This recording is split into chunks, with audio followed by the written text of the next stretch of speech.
to wear circles that other people gave me.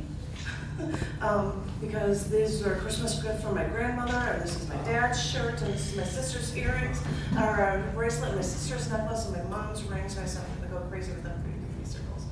So I was just gonna do it. Sorry, I was just I just feel all about circles right now. And also, if anyone had noticed, every time I come up here, I'm usually bringing a folder, and it's got this kind of writing on it with my name or the picture drawing of me on it. John came up with the word pheromemes because we're like pheromones, but for words. So maybe you're attracted to my words because I was going to do a book about it, and this month marks the release of 2 of them in the pheromemes book series. First one is just of 2015 to 2017 poems, and a lot of them are ones I've like read here from suggestions of what to read for Poetry Plus or Poetry Aloud. But I also did one of things that I had done at shows, and that was show poems. And so I thought that I would share with you poems from the show poems book. And I think that might all, in fact, somehow relate. And there goes my newspaper. This might all somehow relate to One World, Different Viewpoints. I hope. We will see. These first 2 I'm going to do are from the last feature that I just did, if anybody happened to hear them or not. This is called Protecting the Peace Can Put You in Prison. The first Nobel Prize, Peace Prize, there it is, was granted in 1901. The first Nobel Peace Laureate to die in prison was Karl von Ossietzky, detained by Nazi Germany. He died in prison in 1938. But there's a new death due, not fret, because it seems that peace can be squashed in any millennia. Do you remember the Tiananmen Square riots back in 1989, or at least that iconic photo of a student in front of a tank? Well, the students didn't battle the Chinese government on their own and win. They had help from Liu Xiaobo, a man for peace, and he was revered for his work. But the Chinese government stopped him in 2008 because he was framing and drafting a manifesto promoting peaceful political change. And for this, the Chinese government imprisoned him for subversion. Yes, for subversion. This man was sentenced to 11 years in prison. And it was while in prison he was granted the Nobel Peace Prize. During the Oslo Awards ceremony, they left an empty chair for the imprisoned man of honor. And now the Chinese government bears responsibility, more than for imprisoning a Nobel Peace Laureate who only promoted peaceful politics, but for failure to properly diagnose and treat his ailments, because on July 13th, the imprisoned Peace Prize winner died in a detention of liver cancer at age 61. And sure, we can look around the room and think that we are nice to other people, and that other people, we respect other people. And we may think when we look around the room that other people feel the same way toward us. Because when you stay in your bubble, it's wonderful. Just surround yourself with people that are like you, who think like you, who cushion you from anyone who may think differently. Because when you live in that bubble, everything seems fine. But it's only when we see those who choose to fight, those who are trounced upon and downtrodden, only because they support a peaceful coexistence, that's when staying in your supporters is seldom the solution. Peace with the ones you choose to know is one thing. Peace with a mortal enemy is another, when others decide that you are at fault for some unknown reason.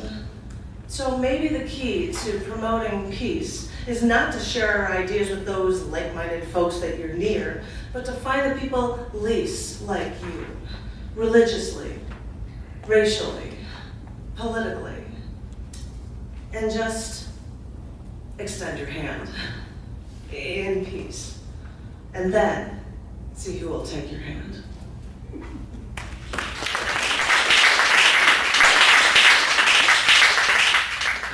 This is another one, I guess this also talks about different world points because they can be between a father and a daughter. This one from that same show is called Keeping the Peace and Coming to Peace. The father was a stern man. Wait, that's not a nice thing to say, but these are the memories of a little girl afraid to confront the boisterous, booming voice behind a judgmental man. So she would avoid him, just in an effort to keep the peace. And the last time she saw her father alive, she was still trying to keep the peace when he yelled at both her and the medical technicians for the doctor's office for tests. But even she noticed that he then apologized repeatedly to her for it. And afterward, this lifetime concrete construction company owner saw a TV show on buildings around the world that were engineering feats. And she sat with him, and she recognized one high-rise, and she said, "I photographed that." And he seemed a bit concerned because these were buildings in Shanghai, China. So the father kept watching, and the daughter found an art book she'd given him of her photos, and she walked back in, holding the book that he never opened, to the building in question, and she handed in the book and said, "See," before she walked back to her chair to watch the show of buildings around the world. The father flipped through the pages more and more slowly, looked at images from around the world and portraits of his daughter, then her models. "I was just looking to see if I recognized anyone," he said at the portraits of people before he said to her, "You know, you're very good at this. You're very creative." And with this, he stopped talking, and the daughter only said, "Thank you," before she took the book back and put it on the shelf. The book that she got back weeks after he died. Looking back, all the daughter could think was that this might have been the father's only way to come to peace with their lifetime of subliminal tension, that this last night together may have been his only chance to connect with his youngest daughter in his only way to come to peace.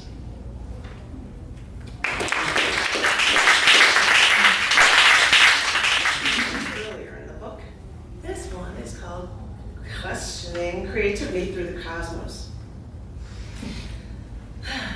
When I think of the future, I think astronomy, space, the final frontier. And you better believe that outer space is so poetic. It's all about the arts. NASA even had an artist in residence who learned that astronomers estimate the moon's orbit every year pulls the moon farther and farther away from the Earth. So, if you remember the moon looking so big when you were young, well, you may have been right. Because if I think about it, maybe I'm not a writer, maybe I'm not an artist, maybe I'm an observer, like an astronomer learning about what makes everything, everything. Because molecule by molecule, we originate from stardust, and that is what makes us all linked together. And like all stargazers who love astronomers, I assume I'll never actually get into outer space. But then it occurred to me, I have. You ever talk on the radio or ever appear on TV? Because all of those signals are actually shot out into space. They continue on past Earth towards the ends of the universe. I wonder what other stars have seen or heard my poetry by now. And I wonder if there's anything out there that can decode our signals and understand what we say. So I keep looking at these images from Hubble, these mind-boggling colors from galaxies and nebulas. But NASA's artist in residence talked about how these telescope photos, because, well, the images, they actually come in, they're completely digital, a series of ones, a series of zeros, and there's no color at all. Astronauts describe the cosmos as a vast black void, so scientists guess from the data how outer space should look. So they guess from radiation data, when red is hot and blue is cold, to make the images look their best.